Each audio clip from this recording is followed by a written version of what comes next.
கர்த்தரும் இரட்சகருமாகிய இயேசு கிறிஸ்துவின் இனிய நாமத்தினால் இம்மானுவேல் விசுவாச ஊழியங்கள் வழங்கும் மாறும் ஒரு வருஷம் என்ற தலைப்பில் இந்த 340ஆம் நிகழ்ச்சியில் உங்களை சந்திப்பதில் மிகுந்த மகிழ்ச்சி அடைகிறோம். நாம் செல்லுகின்ற வழியை கர்த்தர் அறிந்திருக்கிறார். எனவே நாம் நம்முடைய வாழ்வில் எடுக்கும் முடிவுகளை கர்த்தர் கையில் ஒப்புவித்து அவர் சொல்லுகிறபடி நடப்போம். அவரின் ஆசீர்வாதத்தை பெற்றுக்கொள்வோம். இந்த நிகழ்ச்சியை உங்கள் நண்பர்களுக்கும் உறவினர்களுக்கும் அறிமுகப்படுத்துங்கள். கர்த்தர் தாமே உங்களை ஆசீர்வதிப்பாராக. ஆமேன். அனைவருக்கும் வணக்கம். இந்த வார வசனம், நான் போகும் வழியை அவர் அறிவார். யோபு 23:10 முன்பாகம். He knows the way that I take. Job 23:10. Thank you.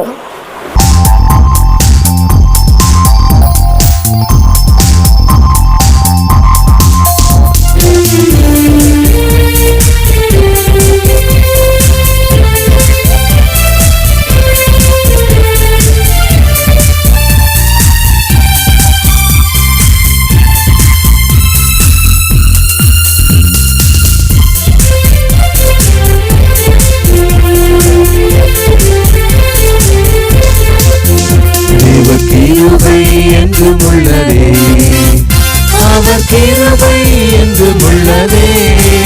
அவரை போற்றி துதித்து பாடி அல்லேலூயா என்று ஆர்ப்பரிப்போம்.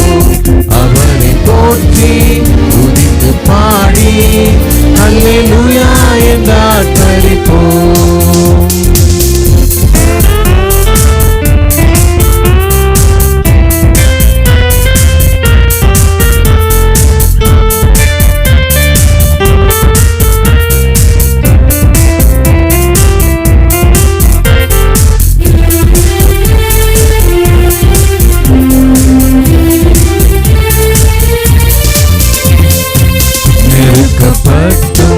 மடிந்திடாமல் கர்த்தர் நம்மை காத்ததாலே, நெருக்கப்பட்டும் மடிந்திடாமல் கர்த்தர் நம்மை காத்ததாலே. அவர் நல்லவர், அவர் வல்லவர், அவர் கிருபை என்று உள்ளதே. அவர் நல்லவர், அவர் வல்லவர், அவர் கிருபை என்று உள்ளதே. கிருபை என்று உள்ளதே, அவர் கிருபை என்று உள்ளதே. அவரை போற்றி துதித்து பாடி அல்லேலூயா என்று ஆர்ப்பரிப்போம். அவரை போற்றி துதித்து பாடி அல்லேலூயா என்று ஆர்ப்பரிப்போம்.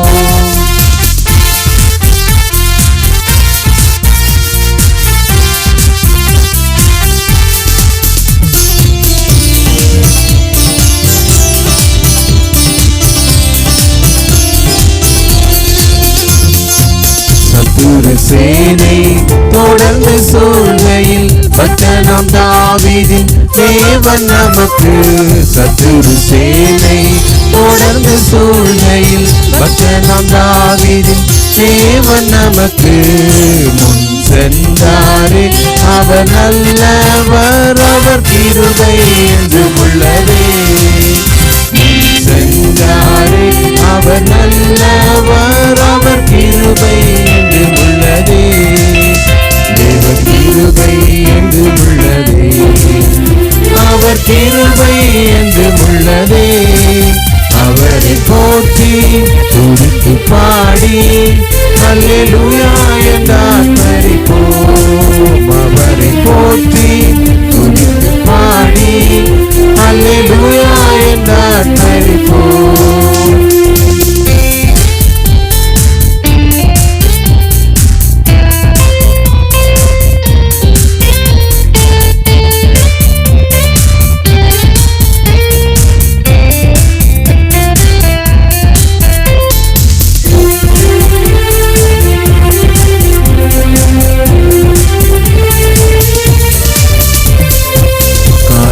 போன்ற கஷ்டங்கள் வந்தும் ஆறினில் அவர் என் பாதையின் ஒளியாய். காரிருள் போன்ற கஷ்டங்கள் வந்தும் ஆறினில் அவர் என் பாதையின் ஒளியாய். என்னை நடத்தினார் அவர் நல்லவர், அவர் கிருபை என்று உள்ளதே. உள்ளதே. என்னை நடத்தினார் அவர் நல்லவர், அவர் கிருபை என்று உள்ளதே. தேவ கிருபை என்று உள்ளதே, அவர் கிருபை என்று உள்ளதே. அவரை போற்றி துதித்து பாடி அல்லேலூயா என்றார் பரிப்போம். அவரை போற்றி துதித்து பாடி அல்லேலூயா என்றார் பரிப்போம்.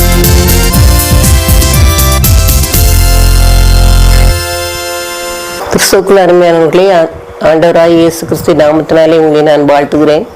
இம்மானுவேல் விசுவாச ஊழியங்கள் சார்பிலே ஆண்டோடைய வசனங்களை நாம் தியானித்து வருகிறோம். இந்த 340வது வாரத்திலும் கூட யோபு 23ஆம் அதிகாரம் 10வது வசனத்தின் முன்பாகத்தை ஆண்டோடைய கிருபையினாலே தியானிக்க இருக்கிறோம். யோபு 23:10 முன்பாகம். நான் போகும் வழியை அவர் அறிவார், நாம் போகும் வழியை அவர் அறிவார். நம்ம இந்த உலகத்துல ஒரே இடத்துல இருக்கிறது கிடையாது. தினமும் அங்கங்கே எங்கேயாவது போய்கொண்டே தான் இருப்போம்.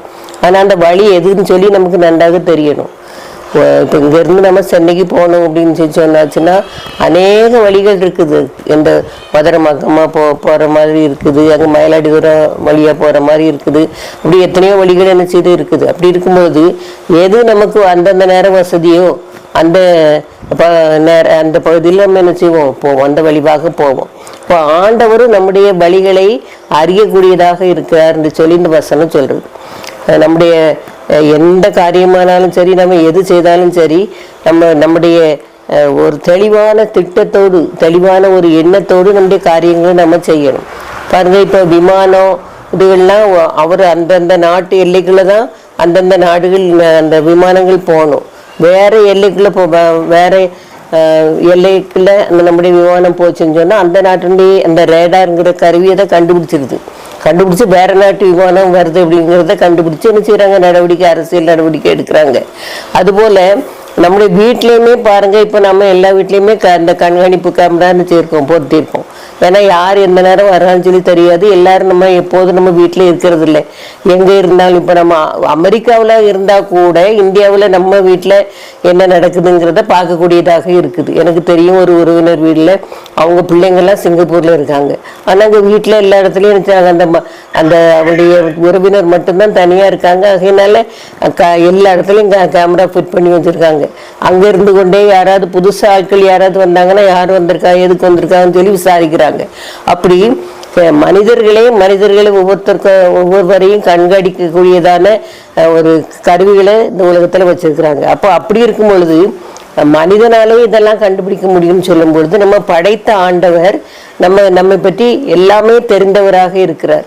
அவருடைய கண்களுக்கு மறைவாழ்ந்து ஒரு காரியமே இல்லை.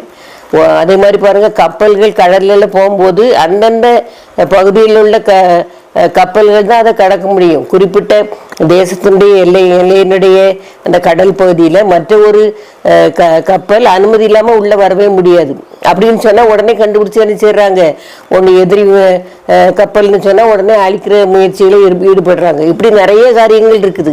மனிதனாலேயே ஒவ்வொருடைய வழியை அறிய முடியும்னு சொன்னால் ஆண்டவராலும் முடியும் என்பதை யோபு அதிகமாக உணர்ந்திருக்கார் பாருங்க. அதனால தான் சொல்றாரு, நான் போகும் வழியை அவர் அறிவார். அவருக்கு எவ்வளவோ இப்போ பிரச்சனைகள் வந்துச்சு, அந்த நோய் வந்துச்சு. அவர் சொல்றாங்க, உடலெல்லாம் பருக்கள் வந்துச்சு அப்படின்னு சொல்லி சொல்றாங்க. அதுல இருந்து ரத்தம் படிஞ்சுக்கிட்டே இருக்கும் அதெல்லாம் சொல்றாங்க. அப்படி இருக்கும்போது அவருடைய சிநேகிதர்கள்லாம் வந்து இவரை நீ பெரிய பாவம் செய்துட்டீரு, அதனால்தான் உனக்கு அந்த நோய் வந்திருக்கு அப்படின்னு சொல்லி அவரை அதிகமாக இன்னும் குற்றப்படுத்தி பேசுறாங்க, இன்னும் வேதனைப்படுத்தி பேசுறாங்க. அப்படி இருக்கும்போது இவருக்கு என்ன செய்யறதுன்னே தெரியல. அநேக காரியங்களை சொல்லிட்டு கடைசியில சொல்றாரு, நான் போகும் வழி அறிவார். உங்களுக்கெல்லாம் தெரியாது, ஆனா நான் எந்த வழியில போறேன், ஆண்டவருக்கான வழியில போறேன், ஆண்டவர் சொல்படி நடக்கிறேன், அவருடைய கட்டளையின்படி நடக்கிறேன், அவருடைய கற்பனையை கைக்கொள்ளுறேங்கிறது ஆண்டவருக்கு நன்றாக தெரியும் அப்படின்னு சொல்லி யோபு என்ன செய்யறாரு சொல்றாரு பாருங்க. அந்த சங்கீதம் 139:8 போடுங்க, நான் வானத்துக்கு ஏறினாலும் நீர் அங்கே இருக்கிறீர், நான் பாதாளத்தில் படுக்கை போட்டாலும் நீர் அங்கே இருக்கிறீன்னு சொல்லி தாவீது ராஜா என்ன செய்யறாரு சொல்றாரு. அப்போ அவர் தாவீது ராஜாவுக்கு சரியான ஒரு முறையில ஆண்டவரை பற்றி தெரிஞ்சிருக்குது. இதே மாதிரிதான் யோபுன்னு இருந்திருக்காரு.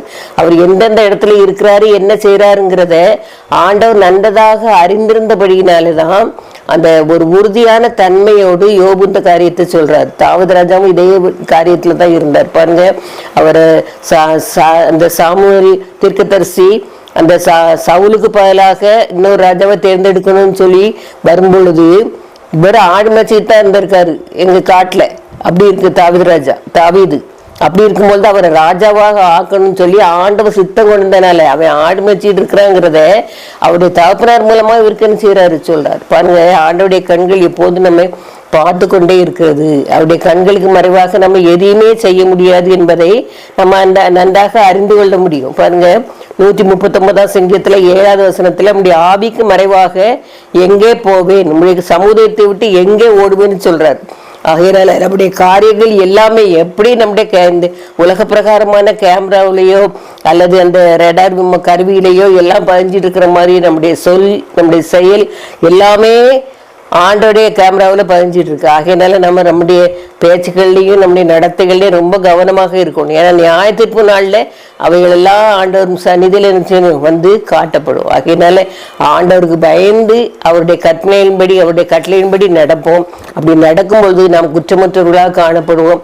ஆண்டவர் நமக்கு உதவி செய்வாராக. ஆமென். சத்திய வேதம் பக்தரின் கீதம் சுத்த